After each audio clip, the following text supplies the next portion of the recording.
Welcome to the podcast. I am your host, Allison Lane, and I am here for you because I know that your book is important to you, and I know that you don't want it to wither away on the vine. What you have to share is needed in the world, and it's my job to give you the insights and the practical tips and the guest experts to help you make that happen. So today I'm welcoming a marketing genius who is going to share with you how she helps people think bigger so that they can speak and sell and scale and reach so many dollars. I'll let her tell you, but and develop a business from their book. Our guest today is Carden. She helps authors and coaches and entrepreneurs and anyone who wants to go bigger. And you know what I say, you have to think bigger. And as you'll hear, she has some of the same power statements as well. So you'll hear how we realize we're saying the same thing. How did we just meet each other? It's so exciting. Anne is the founder of the Expert in You brand and marketing agency, a best-selling author, host of Expert in You podcast. I'm so grateful that she's here. Welcome, Anne Carden. I'm so glad we're talking today, and thank you for coming on the show and sharing your genius because oh my gosh, we need to know what you know. Everyone really does. And those of you who are listening along thinking, gosh, I hope she gives me a tip to go bigger. Wait for it. It's coming, people. So welcome. Thank you. Thanks for being here. Allison, thank you. It is my pleasure and honor. And I love talking about this stuff and sharing. So it's going to be great. Okay. Well, let's start with the problem because that's usually people don't know what the solution is. So they don't know what to ask for. They know what is giving them a thorn in their side. They know that they're tripping up on something. So what's the biggest mistake that people are making when they're trying to grow, when they're trying to expand their career or think bigger? Or even when authors want to grow their audiences, what are they tripping up on? I think the first thing is that they don't really create the strategy that will get them the results they're looking for, or they don't really know what those results are that they want. So often people write a book and they think, oh, I'm going to sell enough books to make $1 million. But the average book sells about $15,000 worth of books over its lifetime. Now, not saying that you can't do much more than that, but most of the business comes from using that book as sort of the anchor in your business. It becomes sort of the core of your business, and then you can actually build out from there. So it's really understanding, okay, how do I really accomplish what I want? And what is that? For a lot of people, they don't even really have that game plan. So you can't get somewhere if you don't know where you're going, right? That's what I say. We can't get there if we don't have a map. That's right. We can spend hours and hours just driving around town, or we can drive cross country. Exactly. We gotta have a map. You just said two things, though, I want to back up before we get there. You said they don't have a strategy and they don't know what results they want. Those are two different things, friends. The strategy is how you get somewhere. Are you driving or are you flying? The result is where do you end up? Right. It's the destination. The strategy is the journey that you're going to take to get to that destination. So when people think about their book, whether you're writing your book or you want to write your book or you're prepping for your book launch, the book launch is the destination. Right. And it feels like it because it's a milestone, but really it's a catapult. And it can be. We want it to be because we want you to reach more people, right? And that's what you're so good at is helping people turn a book into a powerful brand Yes. so that they can do better things and more things and help more people. I mean, from an audience-centric point of view, it's so that you can serve more people. From a marketer's point of view, it's grow your reach, but it's not for you. All the authors I work with feel like they're called to help people. So I just want to help people understand that when we say grow your reach, we know that your instincts are to help. So please forgive our marketing jargonese. Can I speak to that for just a second? Yes, ma'am. Okay, so it doesn't have to be either or. It can have more impact. So if you're not looking for your book to make money, or you're not going to use it as leverage to make money, your reach is really going to be limited. So that's one thing to really understand, and a lot of people don't. It takes money to be able to do bigger things. And it takes, for example, you want to go speak on stages. That's great. Go speak on stages. But if you're not getting paid big dollars for those stages, it's going to cost you money. It's going to cost you travel money. It might cost you money to get those stages booked to begin with. You might have to have some help to find those stages. So money, whether people think this way or not, it makes the world go round. It does. And so one of the things that I teach people is it doesn't have to be either or. Why can't it be both? I don't care if you want to give the money away, but you're still going to need money to make the impact that you want. You need money to publish the book. You need money to get the book done to begin with, right? Most people do. Well, even if those who are traditionally published, you will need a website. There's things you'll need. Please don't have your neighbor's niece develop your website. She's going back to college. She doesn't know anything about messaging or how to monetize your site or to make it so that you can also have a CRM integrated in it. I do, and I'll put my tech stack in the show notes, as well as everything we talk about today, by the way, will be in the show notes.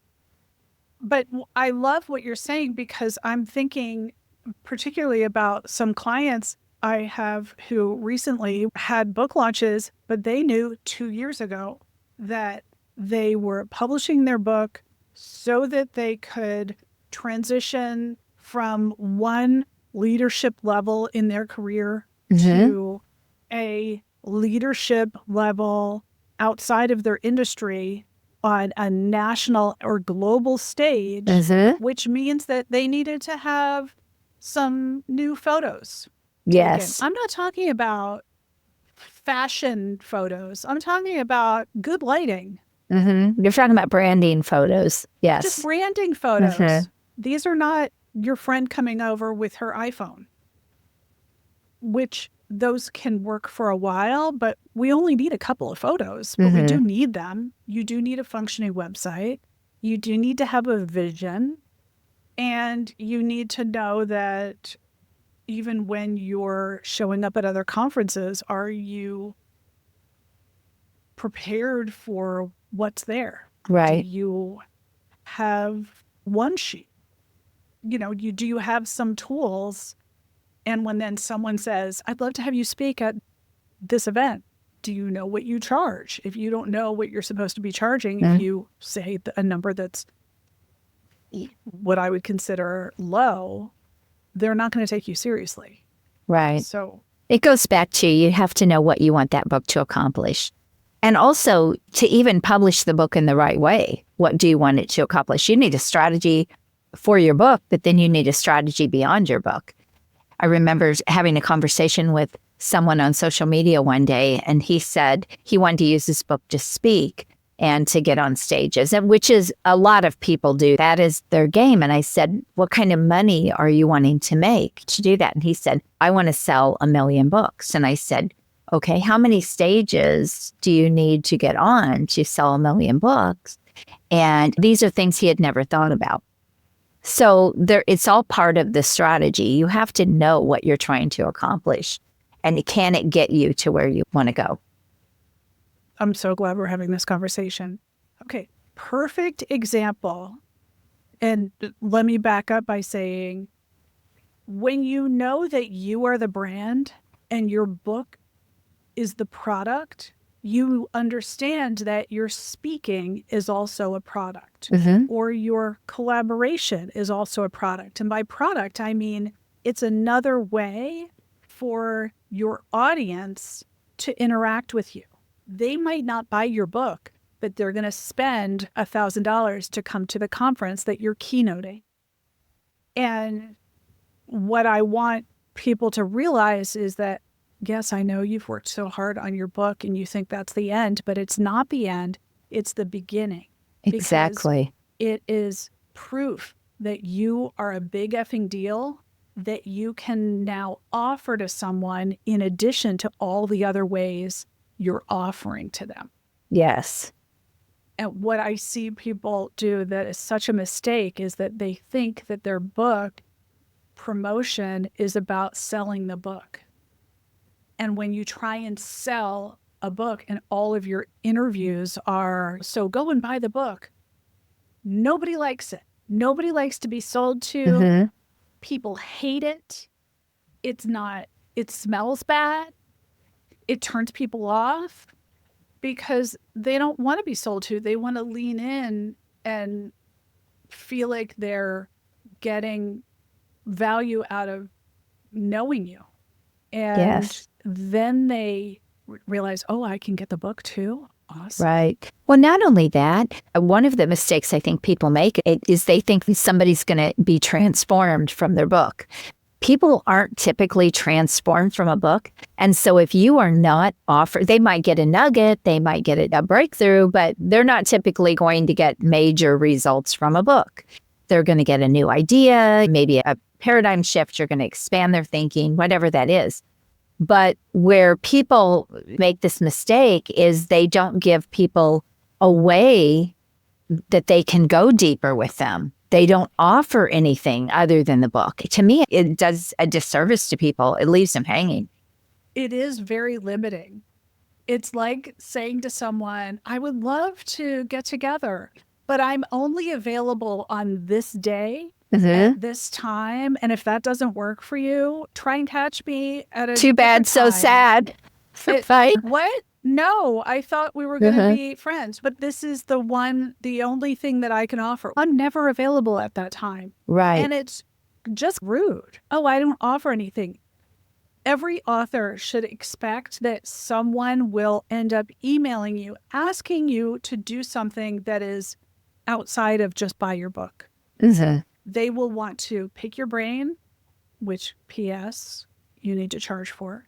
Right. Because as soon as you have 3 people picking your brain, that's your afternoon, and an afternoon is worth charging for. And time you'll never get back, so yes. And time you'll never get back, and you really want to record that because more than 3 people are going to want to pick your brain.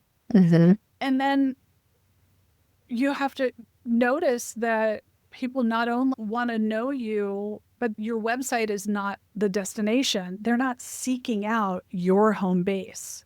Right. That's why when people want to meet new friends, they leave their freaking house. So no one's coming to your website and discovering you. You've got to go out there and be where the people are, the audience is, to grow your reach. So one of the effective ways that people can position themselves as a big effing deal is whatever that is for you, you need to figure that out. Now, and what's one of the most effective ways that people can stand out as an expert in their industry or beyond? I'm putting you on the spot, but I think people really want to know, like, I know there's no one way, but can you give us a hint? Of course. Yeah. In fact, I'm running a workshop around this right now. Oh, so, perfect. yes. So, first of all, you do not have a choice anymore to not be online. One of the mistakes that people make is they often don't build up a really robust online presence. And it's not just about being seen online, but there should be congruency. There should be congruency in your brand. There should be congruency in what you do and who you help and how you serve. There should be congruency in your message that you're putting out there. And all of that helps build what we call positioning. Positioning is the outside perception people have of you and what you're all about. And I love to use this sort of analogy or this metaphor so often. And I say, if I say the word Lamborghini, what comes to your mind? You have a visual of what that is, right? You have a visual of what that car looks like. Maybe you get a certain feeling or certain emotions. You instantly think luxury or expensive or sleek. If I say the word cheap used car, what comes to your mind? You get a visual image. That's positioning. Positioning is that idea, that feeling, that perception that people have of you when they see you. So one of the things that I share with my clients is even if you want to get on more stages, you want to sell more books, whatever that is, you should be out there singing about that book everywhere. You should be out there talking about that book everywhere. You should be building up that online presence around your book. Your book can become part of your brand. If you're looking at the video here, you can see behind me, Expert in You. I've written books. I have another book, my 4th book coming out. This next book coming out is around Expert in You. Mic up, step into the expert spotlight, speak, sell, and scale the millions. But that is all built around my Expert in You brand. My other Expert in You book was released, 4 years ago. But you can go and you can actually search Expert in You, or you can search my name and everything's going to come up. That's what I'm talking about. So if you're not doing that in the marketplace today, you're really going to have a tough time doing much of anything, if that makes sense. And when you do it in the right way, you'll stand out against everyone else. You won't look the same. You'll have your own brand, your own identity to what you're doing. And people will be able to clearly see when you have this done right, what you're all about. And you'll start attracting things to you. So it actually makes everything easier for you to market, whether it's a book or market your business. It makes it easier for you. I like to say it does the heavy lifting. It's helpful to know who you are so that you know what you're not. That too.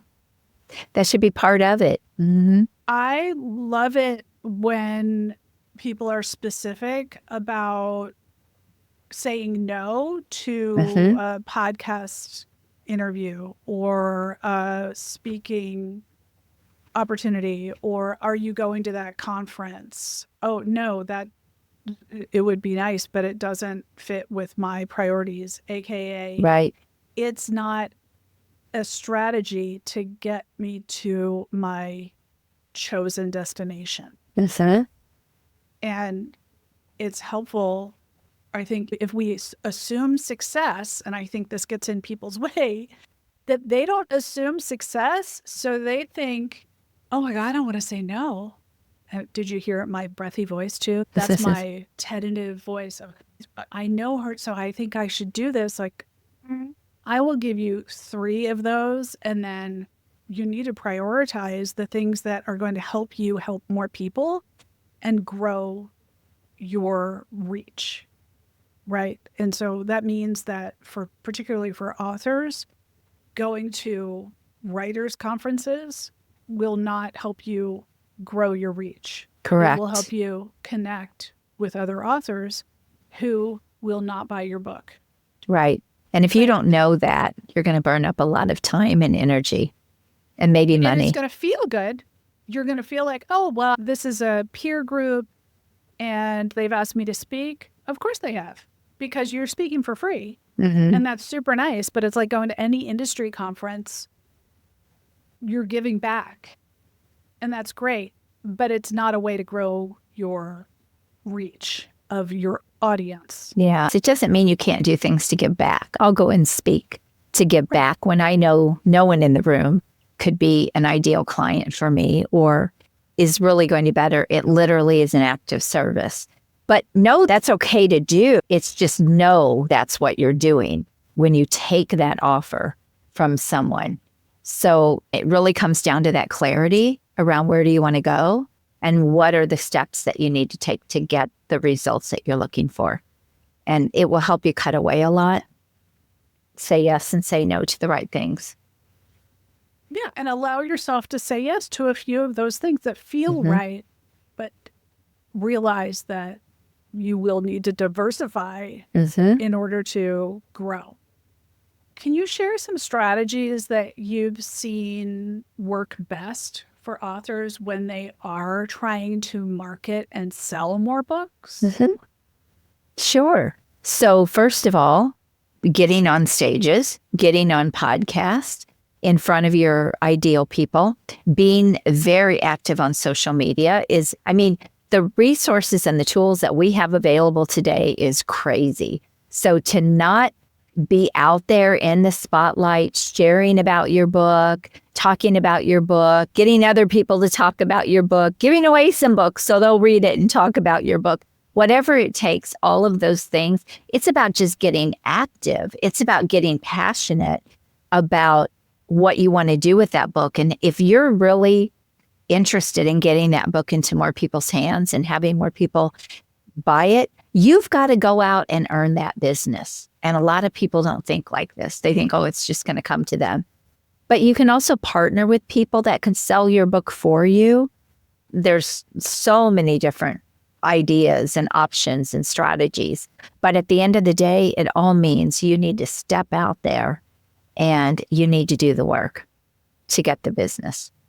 And I would say once you decide what that work is going to be, you don't have to do everything. I mean, No. Because I can feel the crush of the pressure of all of the options.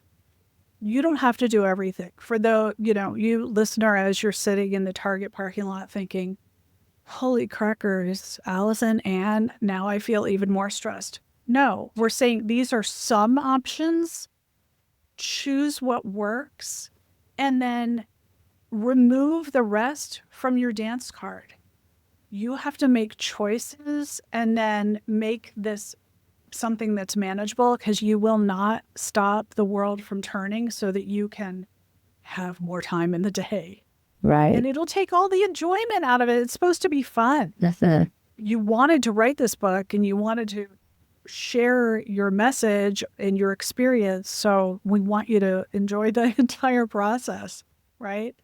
I would say choose a few strategies and stick with those.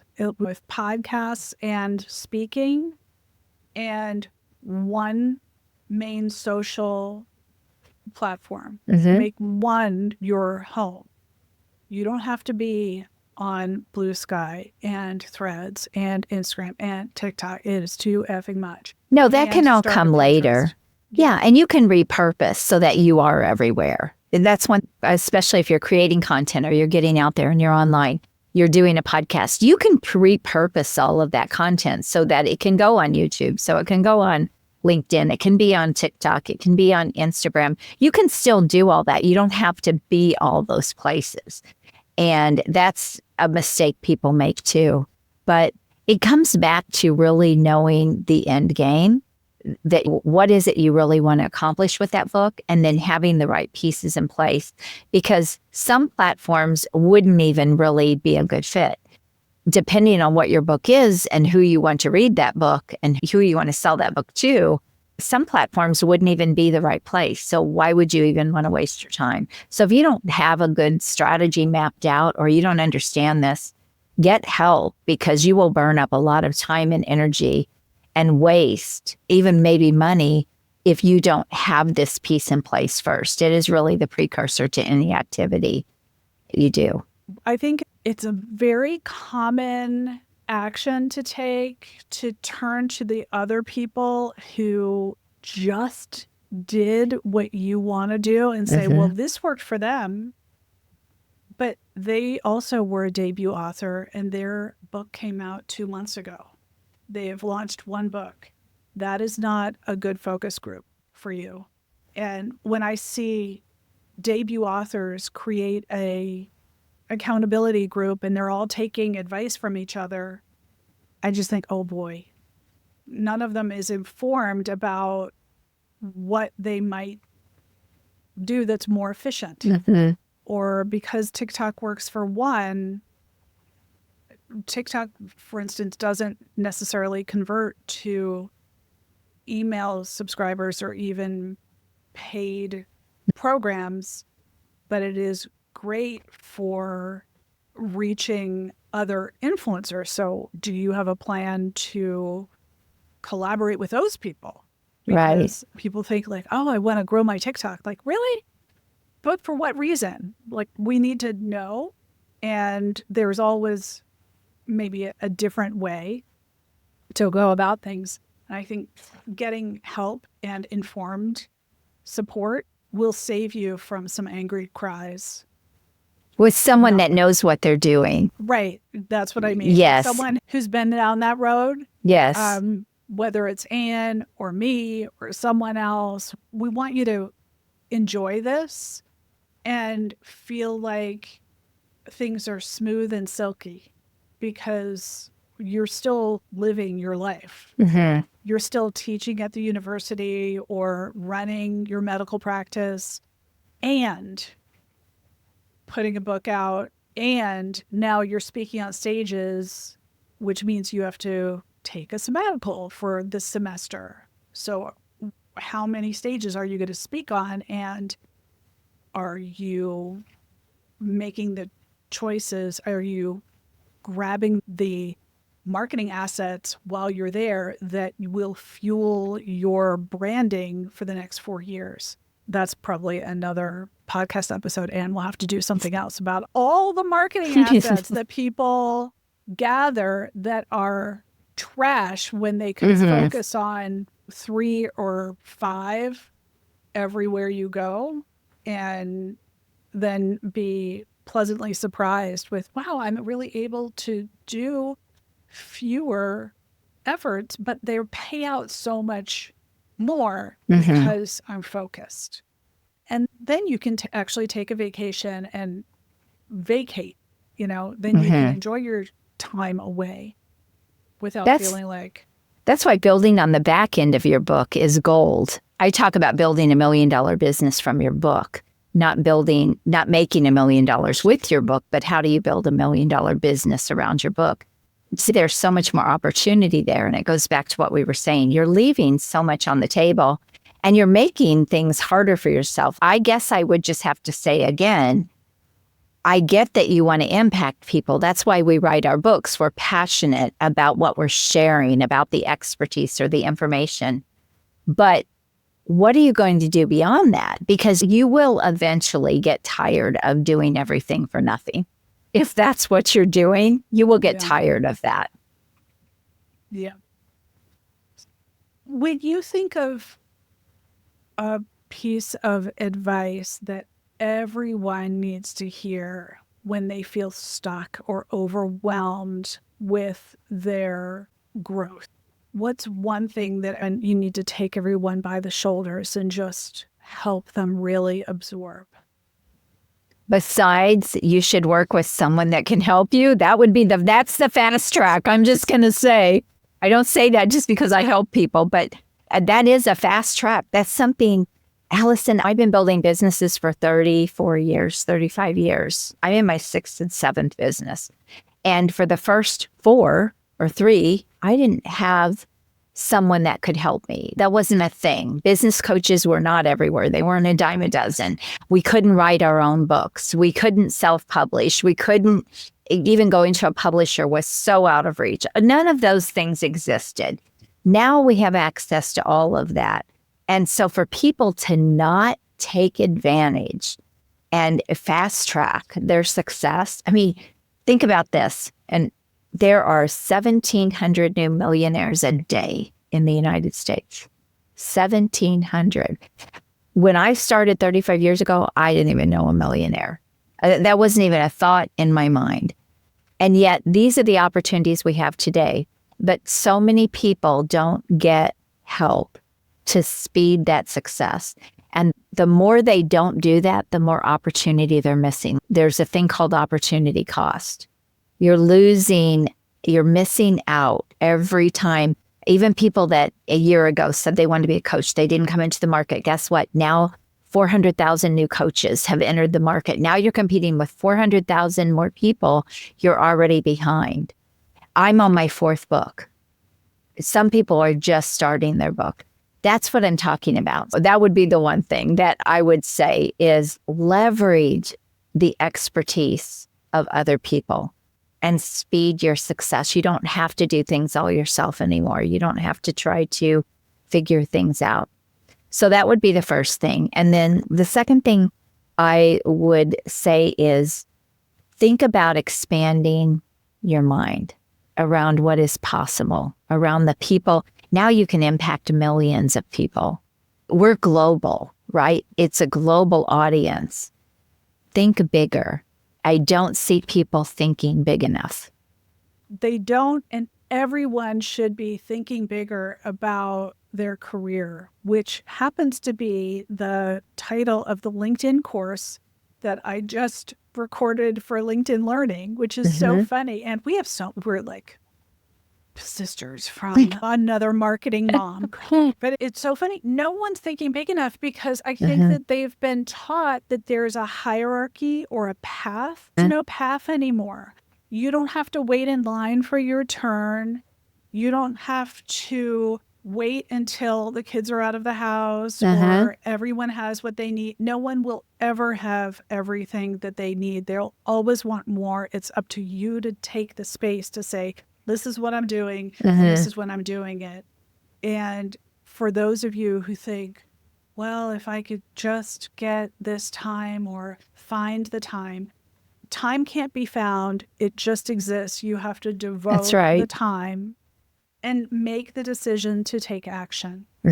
And I'll share my own struggle with starting this podcast, which I had been saying for 2 freaking years, which is so annoying. I'm so annoyed with my past self for not putting this forward because I enjoy it so much and I've simplified the process so much and I have the support that I need to make it happen. And now I'm reaching out to people who I don't know and who don't know me. And suddenly we find that we have the same marketing mama, clearly, and we should have known each other this whole time. It is my delight to talk to you and make sure that people understand that they can think bigger and bigger is possible.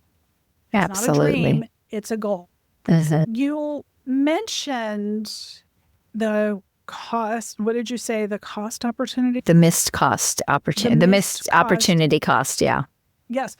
The missed opportunity cost, which makes me wonder about a book you love, because that term is ringing a bell for me. So can you share with us your book reco? Oh, gosh. There are so many. What I'm talking about, I probably wasn't in one of those books. One of my favorite, I would have to say Rich Dad, Poor Dad was the book that completely changed how I thought about things. So I love that by Robert Kiyosaki. That's one of my favorite books, and I've read it so many times.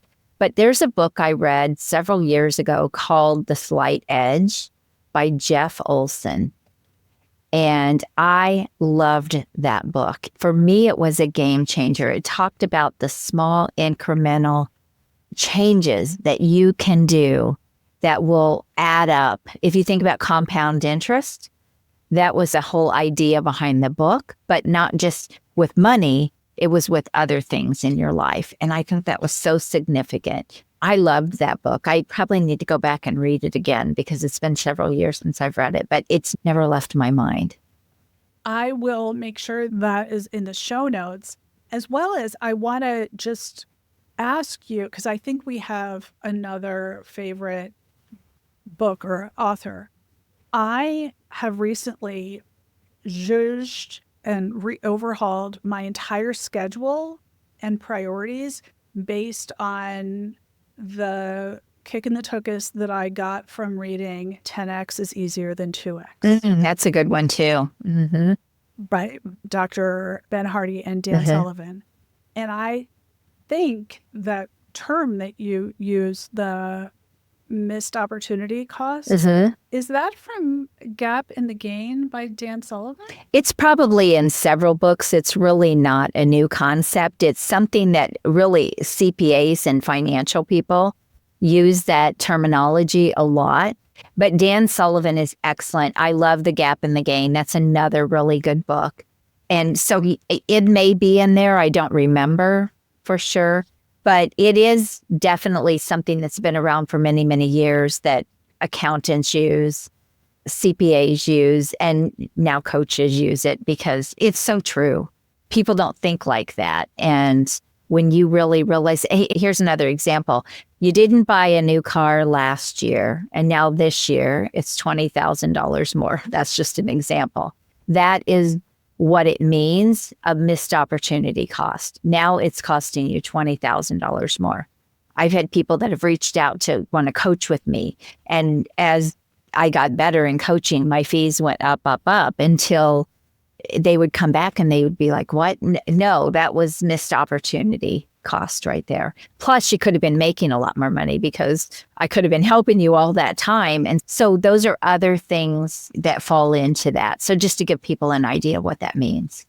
I think that people also, when they think about the gain, when you think bigger, even if you don't reach the pie in the sky result that you're aiming for, and you reach 70% of it, it's so much more Still bigger than the realistic goal that maybe your critique partner set for themselves, where they wanted to be on 3 podcasts.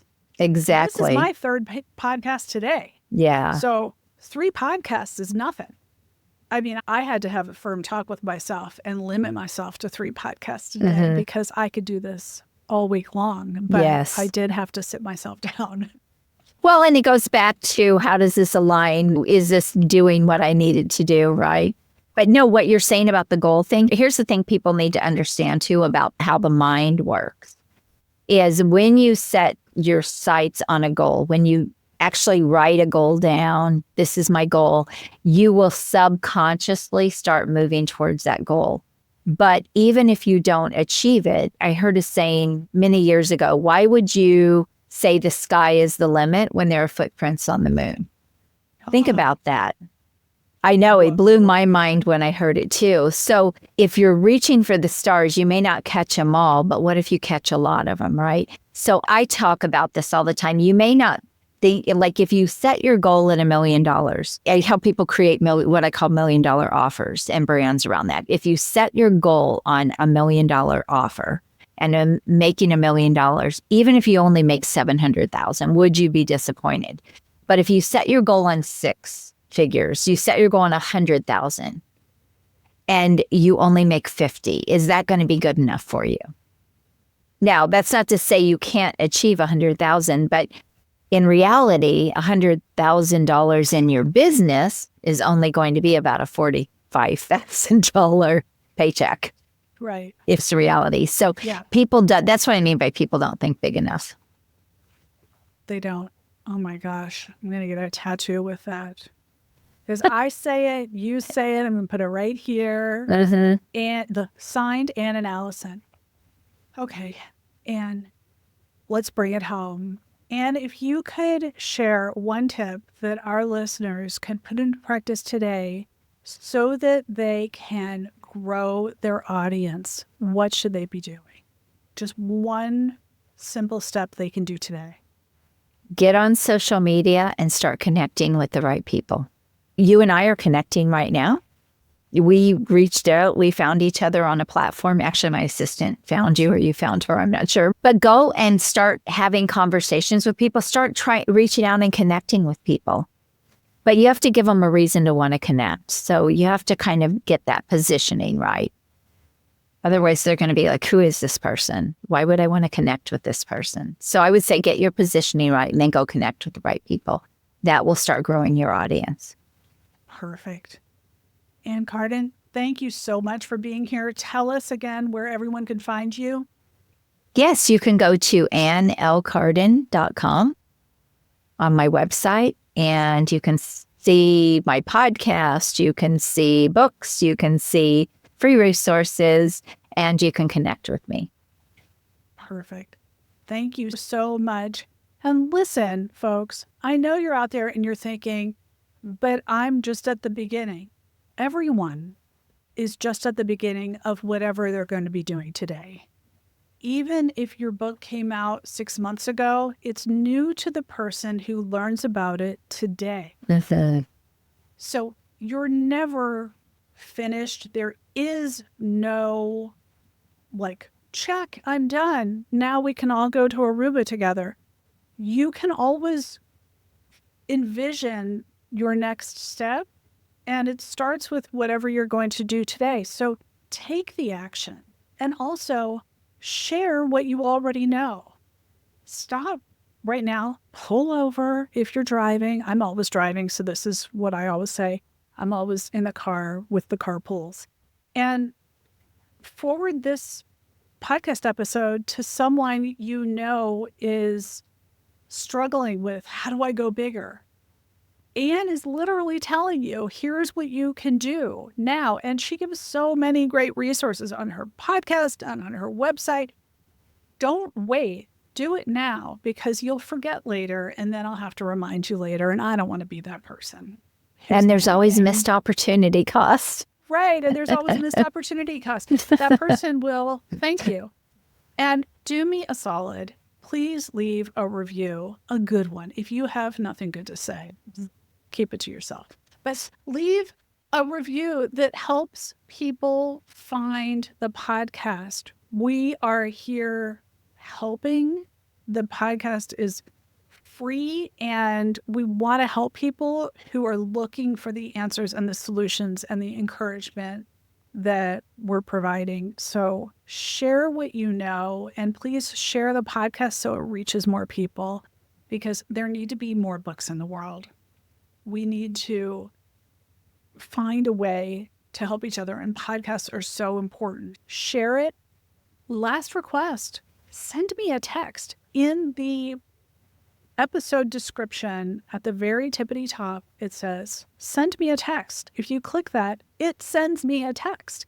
You can ask me a question, offer me some insight, tell me about your book, lament about a problem you're having, and allow me to answer your question or offer you some guidance on my Thursday quickie episodes, where I answer your questions in my quick Q&A, because I am here to help. And just a last reminder, you're a big effing deal. So you have to think bigger. No one's going to think bigger for you. I know you're a big deal, and you know you're a big deal. So make a big plan. Reach big and take Anne's guidance. She's here to help too. Thank you. I'll see you next week, and make sure you keep writing.